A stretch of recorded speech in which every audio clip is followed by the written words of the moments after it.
L'une des premières compétences attendues de la part d'un ingénieur est d'être capable de modéliser.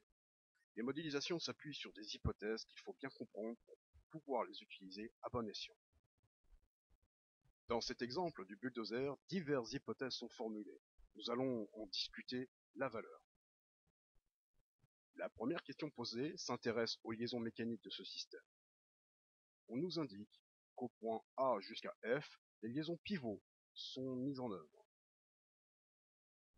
Elles traduisent ici que chacune des liaisons mécaniques, par exemple ici dans cette liaison entre la pièce 3, le porte-lame et le bulldozer, une liaison pivot permet à ce porte-lame de tourner autour de l'axe AZ.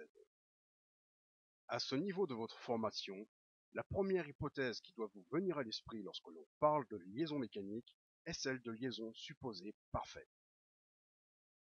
Cette hypothèse convient dans la majorité des cas d'étude. Elle nous permet de nous affranchir des aspects liés au frottement, au jeu et aux rugosités qui pourraient exister dans ces liaisons mécaniques. Lorsque vous débutez l'étude d'un système nouveau pour vous, posez toujours cette hypothèse en premier lieu. La seconde hypothèse formulée suggère de négliger le poids des pièces. Cela interroge parce que la plupart d'entre elles pèsent des centaines de kilos. Comment fait-on pour négliger de telles forces? Il suffit simplement d'évoquer le fait que le poids des pièces est négligeable devant l'intensité des autres actions mécaniques. Il suffit pour se le démontrer de considérer qu'une lame pesant 500 kg, ce qui revient à considérer un poids de 5000 Newton, ne représente pas plus de 2,5% de l'intensité exercée par le sol sur la lame. Dernière hypothèse, on nous indique que l'étude est réalisée dans le plan de symétrie de l'appareil. Alors que faut-il vérifier pour valider cette hypothèse? Deux caractéristiques doivent être observées. La première d'entre elles consiste à observer que le système est géométriquement symétrique.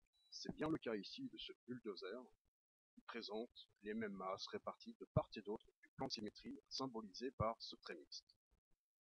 Si nous avions à traiter un sidecar, il est évident que cette hypothèse ne pourrait pas être formulée.